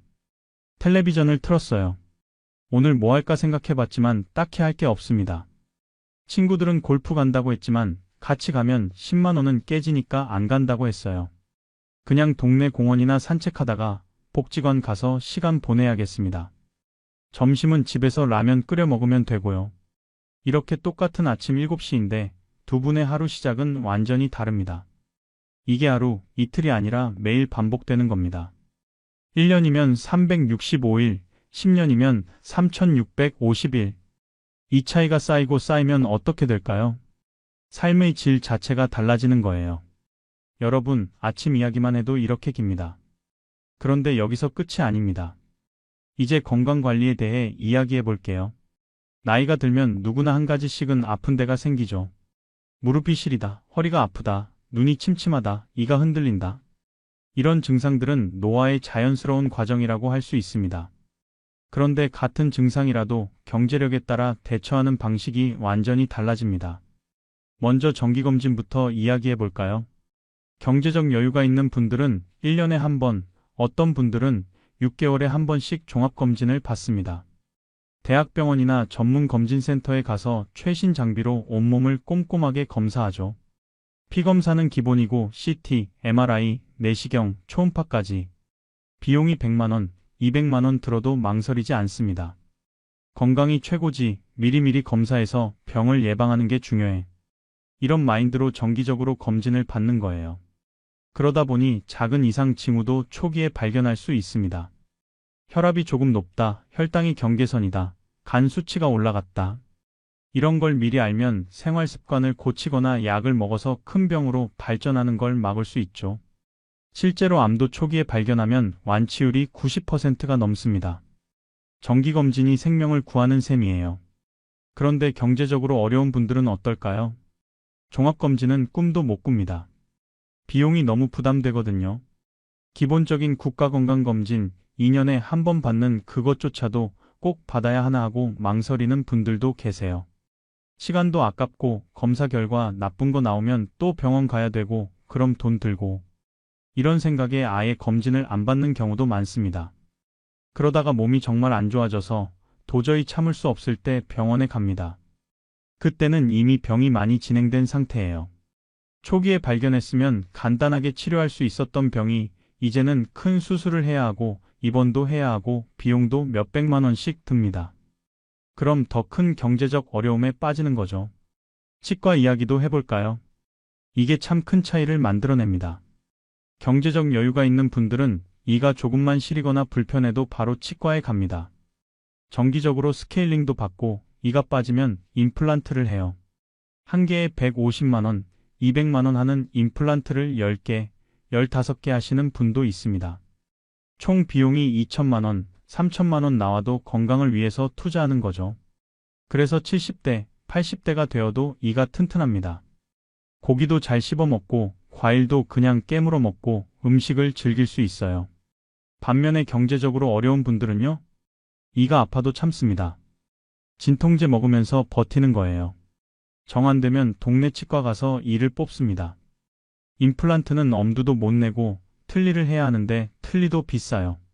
완전 틀니 하나에 100만 원, 200만 원 합니다. 그것도 부담되니까 그냥 이 없이 지내는 분들도 계세요. 이가 없으면 어떻게 될까요? 제대로 씹지 못하니까 소화가 안 됩니다. 고기 같은 단백질 음식은 먹기 어렵고 죽이나 부드러운 음식만 먹게 돼요. 그럼 영양 상태가 나빠지고 건강이 더 안 좋아집니다. 근육량이 줄고 기력이 떨어지고 면역력도 약해집니다. 이것도 악순환이에요. 안과도 마찬가지입니다. 나이 들면 백내장, 녹내장 같은 눈 질환이 흔하죠. 경제적 여유가 있으면 정기적으로 안과 검진 받고 필요하면 수술도 바로 합니다. 백내장 수술은 한쪽 눈에 100만 원 정도 하는데 양쪽 다 하면 200만 원. 좋은 렌즈를 쓰면 더 비싸지만 돈보다 시력이 중요하니까 망설이지 않습니다. 수술하고 나면 세상이 환해져요. 신문도 잘 보이고 텔레비전도 선명하고 얼굴도 잘 보이고 삶의 질이 확 올라가는 거죠. 하지만 경제적으로 어려운 분들은 눈이 침침해도 참습니다. 안경 도수 높이는 걸로 버티고 수술은 생각도 못해요. 점점 시력이 나빠져서 신문도 못 보고 텔레비전도 잘 안 보이고 외출할 때도 불안합니다. 넘어질까봐, 차에 치일까봐 무섭거든요. 그러니까 집에만 있게 되고 활동량이 줄고 건강이 더 나빠지는 겁니다. 정형외과도 중요합니다. 무릎, 허리, 어깨 이런 곳이 아프신 분들 많으시죠? 경제적 여유가 있으면 물리치료를 정기적으로 받습니다. 일주일에 3번, 5번 병원 가서 치료받고 필요하면 주사도 맞고 약도 먹습니다. 그래도 안 되면 수술을 해요. 인공관절 수술이 한쪽에 500만 원, 600만 원 하는데 그래도 합니다. 수술하고 재활치료 잘 받으면 다시 걸을 수 있거든요. 통증 없이 일상생활 할 수 있어요. 하지만 경제적으로 어려운 분들은 무릎이 아파도 파스 붙이고 진통제 먹으면서 버팁니다. 병원은 정말 아플 때만 가고 물리치료는 받을 엄두도 못 내요. 한 번에 10,000원, 20,000원씩 나가니까요. 수술은 더더욱 못합니다. 그냥 아픈 채로 지내는 거예요. 지팡이에 의지해서 절뚝거리며 걷고 계단 오르내리는 것도 힘들고 외출도 줄이게 됩니다. 건강기능식품도 차이가 큽니다. 여유 있는 분들은 홍삼, 오메가3, 루테인, 비타민 D, 칼슘, 유산균 등등 여러 가지를 챙겨 드세요. 한 달에 10만 원, 20만 원씩 건강기능식품에 쓰는 분들도 있습니다. 이게 실제로 효과가 있는지는 논란이 있지만 적어도 그분들은 건강을 위해 뭔가 하고 있다는 심리적 안정감이 있어요. 실제로 면역력이나 기력 유지에 도움이 될 수도 있고요. 반면에 경제적으로 어려운 분들은 건강기능식품은 사치입니다. 약국에서 파는 종합 비타민 하나 사 먹는 것도 부담스러워요. 한 통에 10,000원, 20,000원 하는데 그 돈이면 쌀을 사거나 반찬거리를 사는 게 낫다고 생각하시죠. 그러니까 영양 보충이 안 되고 몸이 더 약해집니다. 운동도 마찬가지예요. 경제적 여유가 있는 분들은 헬스클럽 등록하고 수영장 다니고 골프 치고 요가하고 필라테스 배웁니다. 개인 트레이너를 고용해서 1대1 PT를 받는 분들도 계세요. 한 달에 50만 원, 100만 원씩 운동에 투자합니다. 그러니까 근육량이 유지되고 체력이 좋고 건강하게 나이 드는 거죠. 하지만 경제적으로 어려운 분들은 헬스클럽은 꿈도 못 꿉니다. 회원권이 한 달에 5만 원, 10만 원 하는데 그 돈이 어디 있어요. 운동은 그냥 동네 공원 산책하는 게 전부입니다. 그나마도 날씨 안 좋으면 못 나가고 겨울에는 추워서 집에만 있게 돼요. 운동량이 부족하니까 근육이 빠지고 기력이 떨어지고 낙상 위험도 높아집니다. 실제로 한 연구 결과를 보면요. 경제 수준에 따른 건강 수명의 차이가 평균 8년에서 10년 정도 난다고 합니다. 같은 나이라도 돈이 있는 사람은 80세까지 건강하게 살고 돈이 없는 사람은 70세부터 건강이 나빠져서 병원 신세를 지게 되는 거예요. 단순히 오래 사는 게 아니라 건강하게 오래 사느냐가 중요한데 거기서 큰 차이가 나는 겁니다. 이게 무서운 게 건강이 나빠지면 의료비가 더 들고 그러면 더 가난해지고 그러면 건강관리를 더 못하게 되고 이런 악순환이 계속된다는 거예요. 반대로 건강을 잘 관리하면 병원비가 안 들고 경제적으로 여유롭고 더 건강해지는 선순환이 일어납니다. 결국 건강관리는 단순한 돈 문제가 아니라 노년의 삶 전체를 좌우하는 핵심적인 요소인 거죠. 여기까지 들으시면서 좀 마음이 무거우신가요? 하지만 이게 현실입니다. 우리가 눈 감고 있다고 해서 없어지는 문제가 아니에요. 오히려 미리 알고 준비하는 게 중요합니다. 그런데 건강관리만 차이가 나는 게 아닙니다. 우리가 살아가는 공간, 집 자체도 큰 차이를 만들어내는데요. 이제 주거환경에 대해 이야기해 보겠습니다. 여러분, 집은 단순히 잠자는 곳이 아니죠. 특히 나이가 들면 집에서 보내는 시간이 많아집니다. 젊을 때는 출퇴근하고 밖에서 일하고 친구 만나느라 집에 있는 시간이 적었지만요. 은퇴하고 나이 들면 하루의 대부분을 집에서 보냅니다. 그러니까 집의 환경이 곧 삶의 질을 결정하는 거예요. 먼저 아파트 층수부터 차이가 납니다. 경제적 여유가 있는 분들은 엘리베이터 있는 아파트에 살고 대부분 중층이나 고층에 사세요. 2층, 3층처럼 낮은 층은 습하고 소음도 있어서 선호하지 않거든요. 10층 이상 되는 곳에 살면 전망도 좋고 햇빛도 잘 들고 바람도 잘 통합니다. 엘리베이터가 있으니까 무릎이 아파도 계단 걱정 없이 외출할 수 있어요. 하지만 경제적으로 어려운 분들은 어떨까요? 엘리베이터 없는 빌라나 다세대 주택에 사는 경우가 많습니다. 2층, 3층, 4층, 심지어 5층까지 계단으로 올라가야 해요. 젊을 때는 괜찮았는데 나이 들고 무릎이 안 좋아지면 계단이 정말 힘듭니다. 한 계단 한 계단 올라갈 때마다 무릎에서 삐걱 소리가 나고 숨이 차고 땀이 납니다. 그러니까 외출하는 게 두려워져요. 나갔다가 다시 올라와야 한다고 생각하면 아예 안 나가게 되는 거죠. 집에만 있으니까 활동량이 줄고 건강도 나빠지고 우울해집니다. 난방도 큰 차이를 만듭니다. 요즘 같은 겨울에는 특히 더 그래요. 경제적 여유가 있는 분들은 보일러를 틀어서 집안을 따뜻하게 합니다. 온도를 22도, 23도로 맞춰놓고 하루 종일 따뜻하게 지내죠. 가스비가 한 달에 15만 원, 20만 원 나와도 건강이 우선이니까 아깝지 않습니다. 추우면 혈압도 올라가고 관절도 아프고 감기도 걸리기 쉬우니까요. 하지만 경제적으로 어려운 분들은 난방비가 무섭습니다. 가스비 폭탄 맞을까 봐 보일러를 최소한으로만 틉니다. 온도를 18도, 19도로 낮게 설정하고 추우면 옷을 더 껴입어요. 내복 입고 스웨터 입고 잠바까지 입고 집 안에서 지냅니다. 밤에는 보일러를 아예 꺼버리고 전기장판에 의지해요. 그러면 방은 따뜻한데 거실이나 화장실은 얼음장입니다. 화장실 갈 때 추워서 움츠러들고 새벽에 화장실 가는 게 정말 싫어져요. 이렇게 추운 환경에서 지내면 건강에 안 좋습니다. 혈압이 오르고 관절이 굳고 면역력이 떨어져서 감기나 폐렴 걸리기 쉬워요. 특히 노인분들한테 겨울 추위는 정말 위험합니다. 채광과 환기도 중요합니다.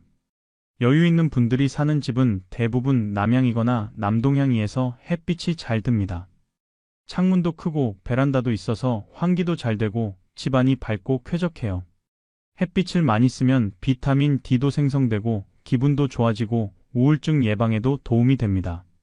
하지만 열악한 주거 환경에서는 북향이거나 반지하인 경우도 있어요. 햇빛이 거의 안 들어와서 낮에도 어둡고 습합니다. 곰팡이가 피고 벽지가 축축하고 냄새도 나요. 환기를 시키려고 창문을 열면 추워서 못 열겠고 그렇다고 안 열면 공기가 탁하고 이런 환경에서 지내면 호흡기 질환에 걸리기 쉽고 피부도 안 좋아지고 정신적으로도 우울해집니다. 집 수리와 유지 보수도 차이가 큽니다. 집이 오래되면 여기저기 고장나고 불편한 곳이 생기죠. 수도꼭지에서 물이 새거나 화장실 변기가 막히거나 벽지가 찢어지거나 바닥이 삐걱거리거나 경제적 여유가 있으면 이런 거 바로바로 고칩니다. 전문가 불러서 수리하고 필요하면 리모델링도 해요. 벽지 새로 바르고 장판 새로 깔고 싱크대 바꾸고 화장실 타일 다시 하고 한 번에 몇백만 원씩 들어도 쾌적한 환경에서 사는 게 중요하니까 투자하는 겁니다. 하지만 경제적으로 어려운 분들은 고장 나도 참고 삽니다. 물이 조금 새면 양동이 받아놓고 벽지 찢어진 건 테이프로 붙이고 바닥 삐걱거리는 건 그냥 밟지 않고 피해 다니고 수리비 아까워서 최대한 참는 거예요. 그러다 보면 집이 점점 더 낡아지고 불편해지고 살기 힘들어집니다. 이웃과의 관계도 주거 환경에 영향을 받습니다. 좋은 동네, 좋은 아파트에 살면 이웃들도 대체로 여유롭고 친절합니다. 서로 인사하고 가끔 음식 나눠 먹고 필요하면 도와주고 커뮤니티 시설도 잘 되어 있어서 주민들끼리 모임도 하고 취미 활동도 같이 하고 이런 데서는 외로움을 덜 느낍니다. 하지만 열악한 주거 환경에서는 이웃 간에 갈등이 생기기 쉬워요. 좁은 공간에 많은 사람이 살다 보니 소음 문제, 주차 문제로 다툼이 생기고 서로 여유가 없으니까 예민해지고 작은 일에도 싸우게 됩니다. 층간소음 때문에 스트레스 받고 이웃이 무섭고 집에 있어도 편하지 않아요. 실제로 제가 아는 박 할머니 이야기를 해드릴게요. 박 할머니는 72세인데 엘리베이터 없는 빌라 3층에 사세요. 몇 년 전까지만 해도 계단 오르는 게 괜찮았는데 요즘은 무릎이 너무 아프십니다. 병원 가면 인공관절 수술을 권하는데 수술비도 부담이고 수술 후에 누가 돌봐줄 사람도 없어서 못하고 계세요. 그래서 외출을 거의 안 하십니다. 일주일에 한두 번 장 보러 갈 때만 계단을 내려갔다가 올라오는데 그게 정말 힘드세요. 한 계단씩 쉬엄쉬엄 올라가는데 10분도 넘게 걸립니다. 겨울에는 난방비 때문에 보일러를 거의 안 틀어요. 전기장판 하나에 의지해서 지내는데 밤에 화장실 갈 때 너무 추워서 힘드십니다. 집도 오래돼서 여기저기 고장 났는데 고칠 돈이 없어요. 화장실 문이 잘 안 닫히고 창문 틈으로 바람이 들어오는데 그냥 참고 사세요. 위층에서 아이들이 뛰어다니는 소리에 매일 스트레스 받으시고요. 한 번은 위층에 조용히 해달라고 찾아갔는데 오히려 큰 소리로 역정을 들으셨대요. 그 후로는 그냥 참고 사십니다. 박 할머니는 하루 종일 집에만 계세요. 텔레비전 보거나 라디오 듣거나 그게 전부입니다. 친구들도 다 멀리 살고 만나려면 교통비도 들고 해서 연락도 잘 안 하세요. 점점 더 외롭고 우울해지시는 거죠. 이렇게 주거 환경은 단순히 물리적인 공간의 문제가 아니라 건강, 심리, 사회적 관계 모든 것에 영향을 미칩니다. 좋은 집에서 살면 건강하고 행복하게 나이 들 수 있지만 열악한 집에서 살면 모든 게 힘들어지는 거예요. 그런데 여기서 또 하나 중요한 게 있습니다. 바로 사람을 만나는 것, 인간관계입니다. 나이가 들수록 관계가 더 중요해지는데 이것도 경제력에 따라 큰 차이가 나요. 지금부터 그 이야기를 해보겠습니다. 사람은 혼자 살 수 없습니다. 특히 나이가 들면 더 그래요. 가족, 친구, 이웃과의 관계가 삶의 질을 결정하고 건강과도 직결됩니다. 연구 결과를 보면 사회적으로 고립된 노인은 우울증, 치매 발병률이 높고 사망률도 높다고 해요. 반대로 사회적 관계가 활발한 노인은 건강하고 오래 산다고 합니다. 그런데 이 인간관계를 유지하는데도 돈이 필요합니다. 경제적 여유가 있는 분들은 친구들을 자주 만납니다. 한 달에 서너 번, 일주일에 한 번씩 만나서 밥도 먹고 차도 마시고 여행도 다니고 식사비로 한 번에 3만 원, 5만 원씩 나가도 부담이 안 되니까 자주 만나는 거죠. 생일이나 기념일에는 선물도 주고받고 경조사에도 빠지지 않고 참여합니다. 친구 결혼식이나 자녀 결혼식에 축의금 10만 원, 20만 원 내는 것도 어렵지 않아요. 장례식에도 가고 조의금도 내고 그렇게 관계를 유지합니다. 이런 활동을 통해서 소속감을 느끼고 외로움을 덜 느끼고 삶의 활력을 얻습니다. 반면에 경제적으로 어려운 분들은 친구 만나는 것조차 부담입니다. 만나면 밥을 먹어야 하고 차를 마셔야 하는데 그 돈이 아까운 거예요. 친구가 점심 먹자고 전화하면 핑계를 대고 거절합니다. 한두 번은 괜찮은데 계속 거절하다 보면 친구도 연락을 안 하게 돼요. 결국 관계가 끊어지는 겁니다. 경조사도 마찬가지예요. 축의금, 조의금 부담 때문에 아예 안 가는 경우가 많아요. 10만 원이 적은 돈이 아니거든요. 한 달 생활비가 빠듯한데 10만 원을 축의금으로 내면 그 달은 더 힘들어집니다. 그래서 안 가는 거죠. 그러면 상대방도 서운해하고 관계가 멀어집니다. 다음에 내일이 있을 때도 오지 않겠죠. 이렇게 점점 고립되어 갑니다. 손주들과의 관계도 경제력에 영향을 받습니다. 경제적 여유가 있는 할머니, 할아버지는 손주들한테 인기가 많아요. 손주 만날 때마다 용돈도 주고, 장난감도 사주고, 맛있는 거 사주고, 생일이나 명절에는 큰 선물도 주고요. 손주들이 할머니, 할아버지 오신다고 하면 좋아합니다. 그러면 할머니, 할아버지도 기분이 좋고, 손주 보는 재미로 사세요. 손주들이 크면 학비도 대주고, 유학 갈 때 도와주고, 이렇게 경제적으로 도움을 주면서 관계가 돈독해집니다. 하지만 경제적으로 어려운 할머니, 할아버지는 손주들한테 미안합니다. 용돈 한 번 제대로 못 주고 선물도 못 사주고 명절에 손주들이 오면 세뱃돈을 줘야 하는데 그것도 부담이에요. 10,000원, 20,000원 주는데 손주가 셋이면 6만 원입니다. 그게 부담스러워서 명절에 손주 보는 것조차 꺼려지는 거예요. 손주들도 할머니, 할아버지가 가난하다는 걸 알아요. 아무것도 안 주시니까요. 그러면 자연스럽게 발걸음이 뜸해집니다. 부모도 할머니, 할아버지한테 폐 끼칠까봐 자주 안 가게 하고요. 결국 손주들과도 멀어지는 겁니다. 이게 노인들한테는 정말 슬픈 일이에요. 손주가 유일한 낙인데 그 손주들마저 못 보게 되는 거니까요. 자녀와의 관계도 경제력에 따라 달라집니다. 경제적 여유가 있는 부모는 자녀에게 짐이 되지 않습니다. 오히려 도움을 주는 존재죠. 자녀가 집 살 때 돈 보태주고, 손주 교육비 대주고, 어려울 때 도와주고, 그러면 자녀들이 부모를 존경하고 자주 찾아뵙고 잘 모십니다. 명절이나 생신 때는 가족들이 다 모여서 즐거운 시간을 보내요. 효도 관광도 가고 좋은 식당에서 외식도 하고 부모 자식 간의 돈독한 관계가 유지됩니다. 반면에 경제적으로 어려운 부모는 자녀에게 짐이 됩니다. 병원비, 생활비를 자녀가 대야 하고 자녀 입장에서는 부담이죠. 자식도 자기 가정이 있고 애들 키우느라 돈 들어가는데 부모 봉양까지 하려면 힘듭니다. 그래서 자주 못 찾아뵙고 전화도 뜸하고 부모 입장에서는 자식한테 패 끼치는 게 미안하고 자존심도 상합니다. 돈 달라는 말을 하기가 너무 어려워요. 그래서 참고 참다가 정말 급할 때만 연락합니다.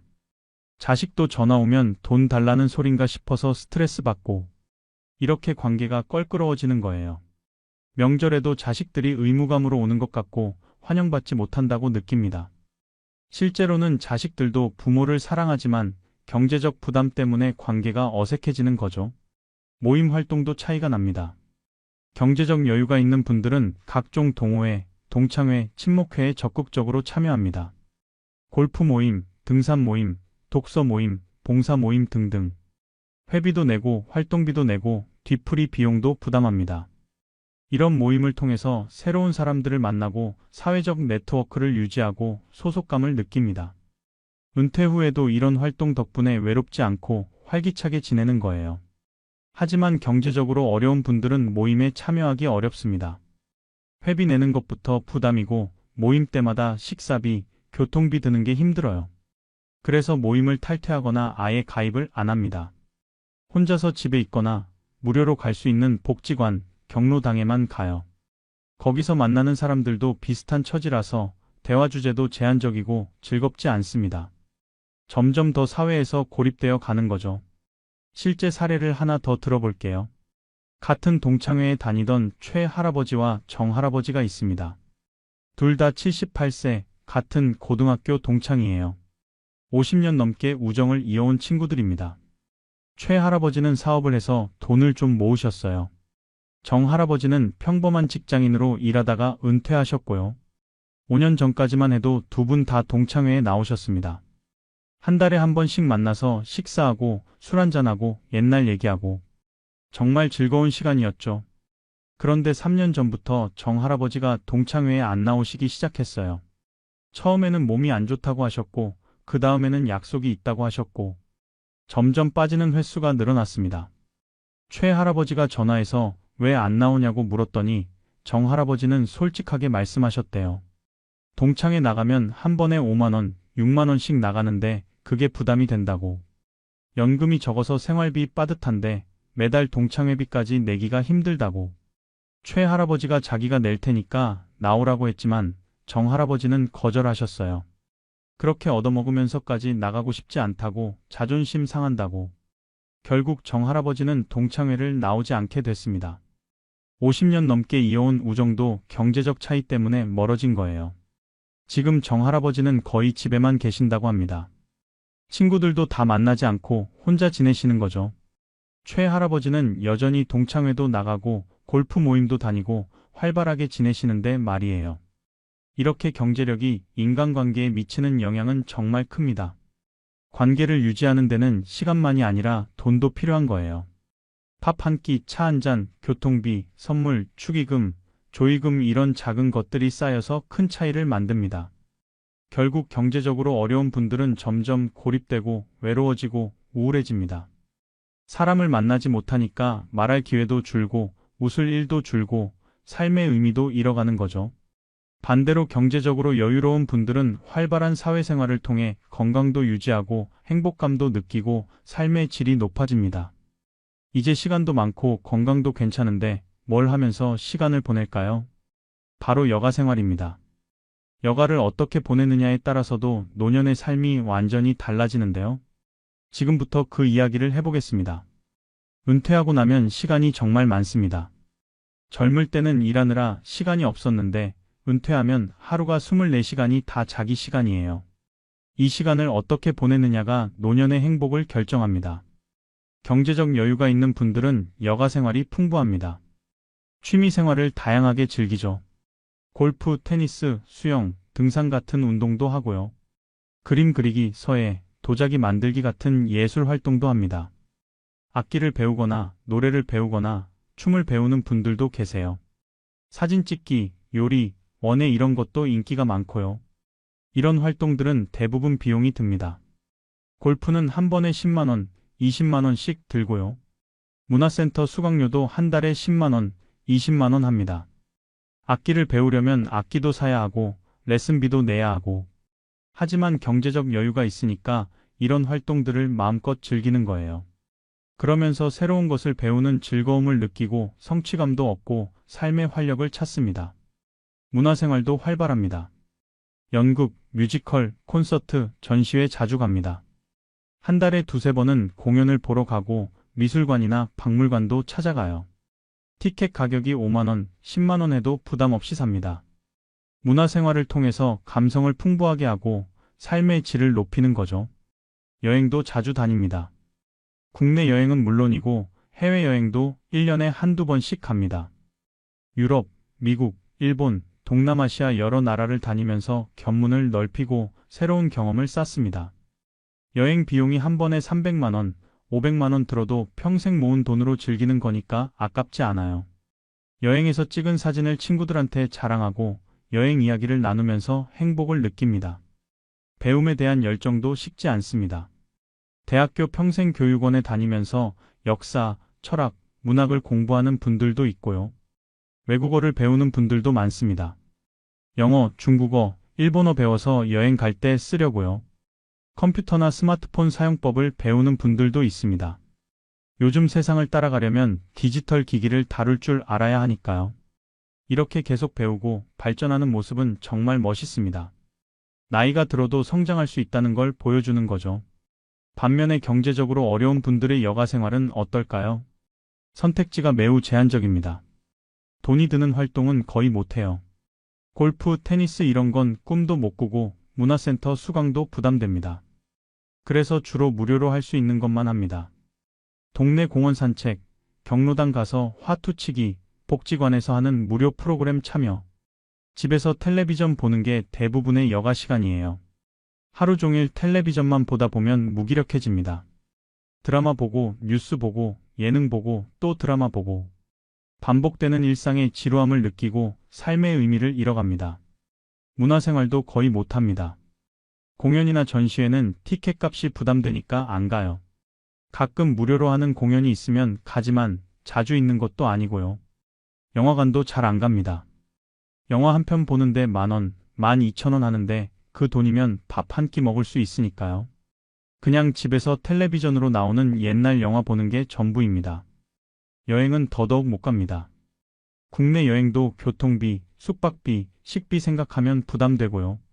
해외여행은 상상도 못해요. 한평생 일만 하다가 은퇴했는데 세상 구경 한번 제대로 못 해보고 늙는 거죠. 배움의 기회도 적습니다. 대학 평생교육원은 수강료가 비싸니까 못 다니고요. 무료로 하는 프로그램도 있지만 인기가 많아서 신청하기 어렵습니다. 컴퓨터나 스마트폰도 배우고 싶은데 배울 기회가 없어요. 자녀들이 가르쳐 주려고 해도 자꾸 까먹고 어려워서 포기하게 됩니다. 그러다 보니 디지털 세상에서 소외됩니다. 인터넷 뱅킹도 못하고 카카오톡도 제대로 못 쓰고 유튜브도 못 보고 점점 시대에 뒤처지는 느낌을 받는 거죠. 소소한 즐거움에서도 차이가 납니다. 경제적 여유가 있는 분들은 좋아하는 음식을 사 먹고 좋아하는 옷을 사 입고 작은 사치를 부립니다. 카페에 가서 좋은 커피 한 잔 마시면서 여유를 즐기고요. 백화점 가서 새 옷 구경하고 마음에 드는 거 사고 맛있는 빵집에서 빵 사다가 먹고 좋은 과일 사다가 먹고 이런 작은 즐거움들이 삶을 풍요롭게 만듭니다.